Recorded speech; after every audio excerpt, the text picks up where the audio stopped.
ஆச்சி மசாலா. எந்த சமையலும் ருசி தேடும் ரகசியம் 20 ரூபாய். ஹாலிடேஸ்னாலே அது நம்ம GT ஹாலிடேஸ் தான்.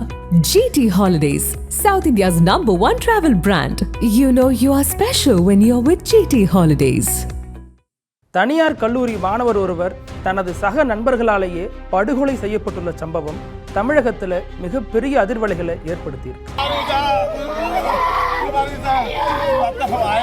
தமிழகம் மட்டுமில்லாம சட்டமன்றத்திலையும் இந்த விவகாரம் இன்னைக்கு எதிரொலிச்சிருக்கு. ஒரு தனியார் பொறியியல் கல்லூரியில் 3ஆம் ஆண்டு படிச்சுக்கிட்டு வந்த மாணவர் 20 பேர் கொண்ட கும்பலால அடிச்சு கொல்லப்பட்டிருக்கிறார். இந்த விவகாரத்துல உண்மையிலேயே நடந்தது என்ன?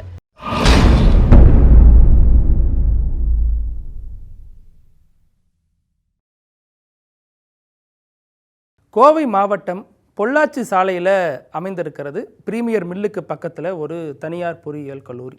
அந்த கல்லூரியில் 3ஆம் ஆண்டு படிக்கும் மாணவர் அமுதன். இவர் கள்ளக்குறிச்சியில் வடக்கு வேந்தல் பகுதியை பூர்வீகமாக கொண்டவர். அந்த பகுதியில் தான் அவரது பெற்றோர் வசிக்கிறாங்க. அப்பா கென்னடி, அம்மா சுமதி. இந்த தம்பதியினுடைய மகன் தான் அமுதன். இவர் இந்த கல்லூரியில் 3ஆம் ஆண்டு படிச்சுட்டு வர்றாரு.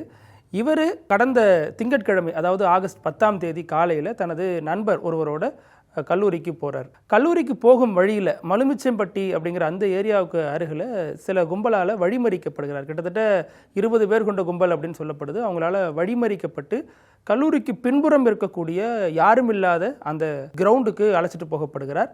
அங்கே வச்சு இருவரையும் தாக்கியிருக்காங்க. இவரையும் தாக்கியிருக்காங்க, அவர் கூட போன நண்பர் ஸ்டீமன் அப்படிங்கிறவரையும் தாக்கியிருக்காங்க. ஸ்டீமன் அடிதாங்க முடியாமல் அங்கிருந்து தப்பித்து போகிறார், அங்கிருந்து வெளியேறி விடுகிறார். அதற்கு பிறகு இந்த மாணவரை தனியாக வைத்து அந்த கும்பல் கடுமையாக தாக்குது. இரும்பு ராடு, கல், இது மாதிரி கையில் கிடைக்கிற ஆயுதங்களை கொண்டு தாக்கியிருக்கிறதாக அவரது பெற்றோர் சொல்கிறாங்க. இந்த சம்பவத்தின் போது கல்லூரிக்கு மறுபடியும் போகாமல் தான் தங்கியிருக்கும் அறைக்கே திரும்புகிறார் அமுதன். அறையில் சில நேரம் இருந்துட்டு அப்புறம் படுத்துடுறாரு. கிட்டத்தட்ட 3 மணி அளவில், 10 மணிக்கு அறைக்கு வந்தவர் 3 மணி அளவில் திடீர்னு அவருக்கு மூச்சு திணறல் ஏற்படுது. இதையடுத்து அவரது நண்பர்கள் அவரை மருத்துவமனைக்கு அழைத்துட்டு போகிறாங்க. அழைத்துட்டு போகும் வழியில் அவர் உயிரிழந்துடுறாரு. மருத்துவரும் செக் பண்ணி பார்த்துட்டு அவர் ஆல்ரெடி உயிரிழந்துட்டார் அப்படிங்கிற தகவலை சொல்கிறாரு. இதற்கு பிறகு தான் பல விஷயங்கள் இவரது மரணம் தொடர்பாக வெளிவருது. என்ன நடந்தது அப்படின்னு விசாரிக்கும் பொழுது முதல்ல 2 விஷயம் சொல்லப்படுது. போலீஸார் தரப்பில் இந்த தகவல் குறித்து சொல்கிறப்ப என்ன சொல்கிறாங்க அப்படின்னா, முதல்ல இந்த மாணவர் இதற்கு முன்னாடி, அதாவது ஜூலை மாதத்தினுடைய இறுதியில் ஒரு சம்பவம் நடக்குது. அந்த கல்லூரி விடுதியில் இவர் தங்கியிருக்கும் பொழுது இவர் அங்கே வேலை செய்யக்கூடிய ஹாஸ்டலுக்காக சமைத்து தரக்கூடிய அந்த சமையலறை தாக்கியிருக்காரு. அதனால் கல்லூரி நிர்வாகத்தால் சஸ்பெண்ட் செய்யப்பட்டிருக்காரு அப்படிங்கிறது முதல் தகவல். இன்னொன்று, இந்த பையன் அவருடைய இப்போ தங்கியிருக்காரு இல்லையா, அங்கே பூங்கா நகர் பகுதிங்கிற ஒரு ஏரியாவில் இவர் தங்கியிருக்காரு. கல்லூரிக்கு அருகில் இருக்கக்கூடிய பகுதின்னு சொல்லப்படுது. அந்த பகுதியை ஒட்டியே இன்னொரு இளைஞர் பட்டாளம் தங்கியிருக்கு. அவங்களும் இதே கல்லூரியில் செகண்ட் இயர், ஃபைனல் இயர் படிக்கக்கூடிய ஸ்டூடெண்ட்ஸாக இருக்காங்க. அவங்க அங்கே தங்கியிருக்காங்க. ஆல்ரெடி இந்த அமுதனுக்கும் அந்த தரப்பை சேர்ந்தவர்களுக்கும் இடையில் அந்த கல்லூரியில் இருக்கக்கூடிய கேங் வாருங்கிற மாதிரி, அவர் சிவில் டிபார்ட்மெண்ட்டை சேர்ந்தவங்களாக இருக்காங்க, இவங்க மெக்கட்ரானிக்ஸாக இருக்காங்க. இந்த மோதல் இருக்கிறதாக சொல்லப்படுது. அப்போ அந்த மாணவரை இவங்க அன்று ஆகஸ்ட் 10ஆம் தேதி, அதாவது கடந்த திங்கட்கிழமை அதிகாலை 5:30 மணி அளவில் அவங்க பூந்து தாக்குறதாக போலீஸார்கிட்ட வழக்கு பதிவு செய்யப்பட்டிருக்கு. எல்லோரும் மாஸ்க் போட்டுட்டு இந்த மாணவர்கள் போயிட்டு அந்த பகுதியில் இருக்கக்கூடிய அதே கல்லூரியை சேர்ந்த மாணவர்களை தாக்கியிருக்காங்க. அதிகாலை தாக்குதலுக்கு பிறகு அங்கே இருந்த 2-3 மொபைல் ஃபோனை பறித்து கொண்டு வந்தார்கள் அப்படிங்கிறது அந்த பர்டிகுலர் ரூமில் வாடகைக்கு எடுத்து தங்கியிருந்த இளவரசன் அப்படிங்கிற அந்த மாணவர் கொடுத்த புகாராக இருக்குது. அதற்கு முன்னாடி இவர்கள் அனைவருமே மாஸ்க் அணிந்தபடி தான் போயிட்டு அந்த தாக்குதலை நடத்துகிறாங்க. அப்போ அந்த நபர்கள் பதிலுக்கு தாக்குதல் நடத்தும் பொழுதும் அல்லது அவங்கள விரட்டி பிடிக்கும் பொழுதும் அதில் ஒரு நபர் இந்த அமுதன் அப்படிங்கிறது அவங்களுக்கு தெரிய வந்ததாக சொல்லப்படுது. அப்போது இது மனசில் வச்சுக்கிட்டே இருக்காங்க. இது நடக்கிறது அன்னைக்கு காலையில் 5:30 மணிக்கு. அன்னைக்கு 8:45 மணி போல் இவங்க கல்லூரிக்கு போகும் பொழுது இந்த அமுதனையும் அவரோட வந்த ஸ்டீமனையும் இவங்க அடையாளம் கண்டுபிடிக்கிறாங்க. இந்த அமுதன் தானே நம்மளை காலையில் தாக்குனது, நம்மள்கிட்ட மொபைல் பறிச்சுட்டு போனது அப்படிங்கிற அடிப்படையில் அவரை அந்த டீம் அடையாளம் கண்டு கொண்டு தனியாக கொண்டு வச்சு தாக்கியிருக்காங்க. அந்த காலேஜினுடைய பின்புறம் இருக்கக்கூடிய கிரவுண்டில் யாருமே இல்லாத நிலையில். இதற்கப்புறம் தான் அவர் உடல் நலிவுற்று அப்புறம் மூச்சு திணறல் ஏற்பட்டு உயிரிழக்கிறார். இது ஒரு விஷயம். இது போலீஸார் சொல்லக்கூடிய வெர்ஷனாக இருக்குது. இதில் அந்த மாணவருடைய பெற்றோர் கென்னடி சுமதி தம்பதி அவங்க சொல்லக்கூடிய வெர்ஷன்கிறது வேறு விதமாக இருக்குது. அதாவது அந்த உடற்கூறாய்வு செய்யப்பட்டு வெளில வரும்பொழுது அந்த அம்மாவும் அப்பாவும் கத்தி கதறி கூச்சலிடுறத தாங்குகிற மனப்பக்குவம் யாருக்குமே இருக்காது.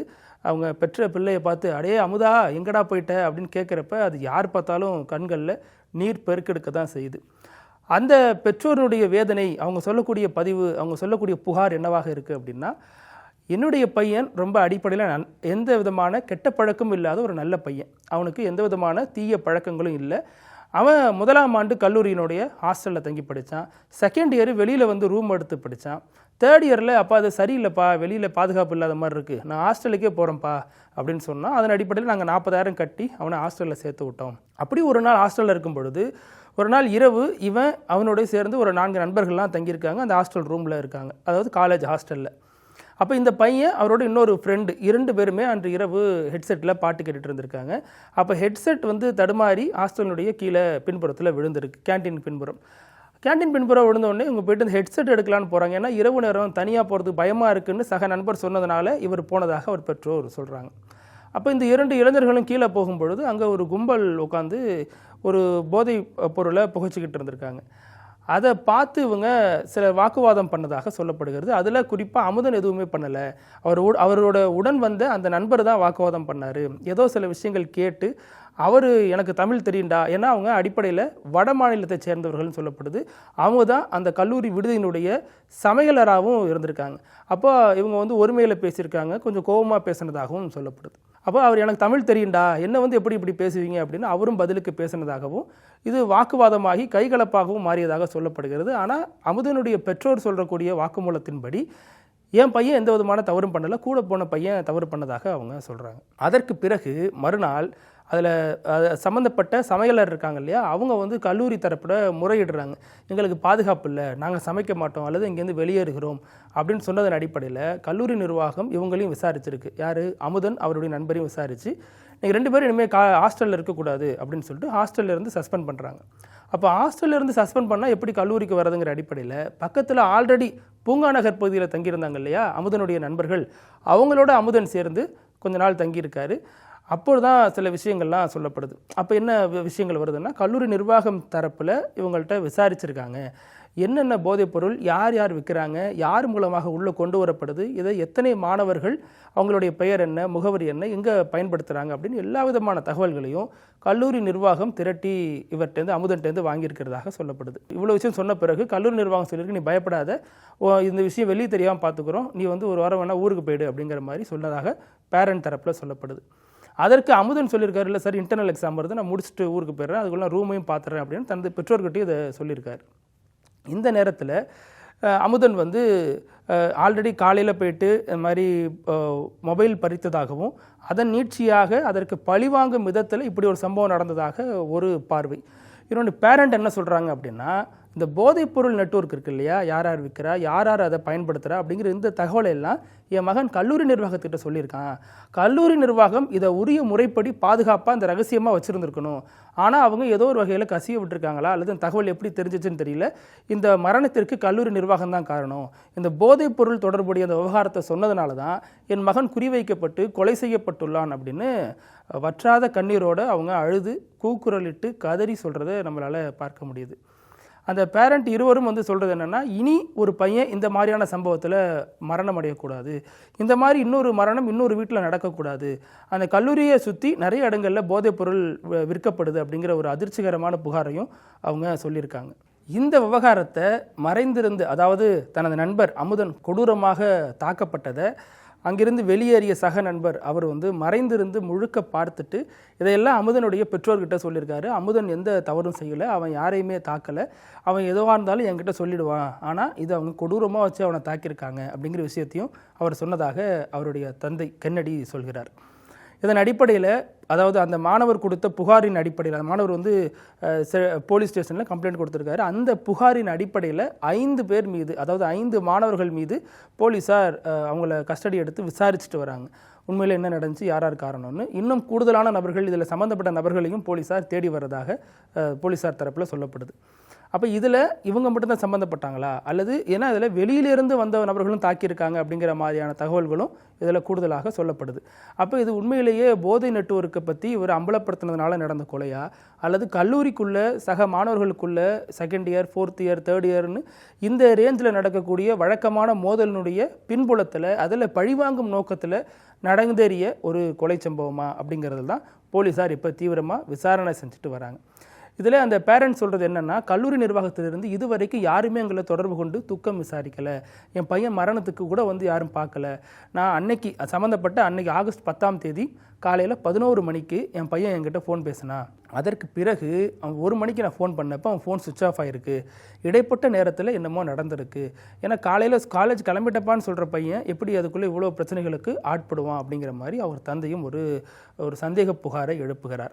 ஜூலை 24ஆம் தேதி வடமாநில தொழிலாளர்களோட அங்கே வந்து தங்கி சமையல் வேலை செய்யக்கூடிய நபர்களோட இவங்களுக்கு ஒரு பகை ஏற்படுது, ஒரு சண்டை ஏற்படுது. அதை அடுத்து இவங்க ஹாஸ்டலில் சஸ்பெண்ட் செய்யப்பட்டு தனியார் அவருடைய நண்பர் எடுத்து தங்கியிருக்கக்கூடிய அந்த அறையில் தங்கியிருக்காங்க. அதற்கு பிறகு ஆகஸ்ட் 10ஆம் தேதி இந்த சம்பவம் நடக்குது. அதற்கு முன்னாடி ஆகஸ்ட் 10 அதிகாலையிலேயே மொபைல் பறிப்பு, அவருடைய சக கல்லூரி தோழர்களை தாக்கின விவகாரம்னு சில புகார்களும் இவர் மீது சொல்லப்படுது. ஆனால் பேரண்ட்ஸ் சொல்கிறது முழுக்க இது போதைப்பொருள் சம்மந்தப்பட்ட விவகாரம் தான். கல்லூரி நிர்வாகம் இதை முறையாக ரகசியமாக பாதுகாக்காததன் பின்னணியில் தான் என் மகனுடைய கொலை அரங்கேறி இருக்கிறதாக அந்த பெற்றோர் சொல்கிறாங்க. இதில் போலீஸார் தீவிரமாக விசாரிச்சுட்டு வர நேரத்தில் தான் இன்னைக்கு சட்டமன்றத்தில் எதிர்க்கட்சி தலைவர் திரு உதயநிதி ஸ்டாலின் இந்த விவகாரத்தை இன்னைக்கு பெரிய அளவில் எடுத்துகிட்டு போனார். ஆனால் திங்கட்கிழமை அதை ஒத்தி வைக்கலாம் அப்படின்னு சபாநாயகரும் சொல்லியிருக்காரு. அப்போ இந்த விவகாரம் இன்னும் வேகம் எடுத்திருக்கு. இந்த மாணவருடைய கொலை அதனுடைய பின்னணி என்ன அப்படிங்கிறது தான் இன்னைக்கு பெரிய அளவில் தமிழக அரசியல் களத்திலையும் சரி, தமிழ்நாட்டு மக்கள் மனதிலையும் சரி பெரிய அதிர்வலைகளை ஏற்படுத்தியிருக்கு. இந்த மரணத்திற்கு உண்மையான பின்னணி என்ன, உண்மையிலேயே அது போதைப்பொருள் தொடர்பானதா, அல்லது போதைப்பொருள் இந்த கல்லூரியை சுற்றி அந்த பேரண்ட் விற்குதுன்னு சொல்கிறாங்கன்னா, அப்போ கல்லூரியை சுற்றி இப்போ தமிழக அரசு சார்பாக போதையை விடு, ஸ்போர்ட்ஸை எடு, இந்த மாதிரியான விழிப்புணர்வு நிகழ்ச்சிகளும் நடத்தப்படுது, மாரத்தான் நடத்தப்படுது. அது மட்டும் போதுமா, இந்த மாதிரியான நிகழ்வுகள் ஏன் தொடர்ந்து நடந்தபடியே இருக்கிறது அப்படிங்கிற கேள்விகளும் எழுந்திருக்கு. போலீசார் தீவிரமாக விசாரித்து உண்மை நிலையை வெளிக்கொண்டு வரணும் அப்படிங்கிறது தான் எல்லோரு தரப்பிலும் முன்வைக்கக்கூடிய வேண்டுகோளாகவும் கோரிக்கையாகவும் இருக்கு. நக்கீரன் டிவிக்கு சப்ஸ்கிரைப் செய்யுங்கள்.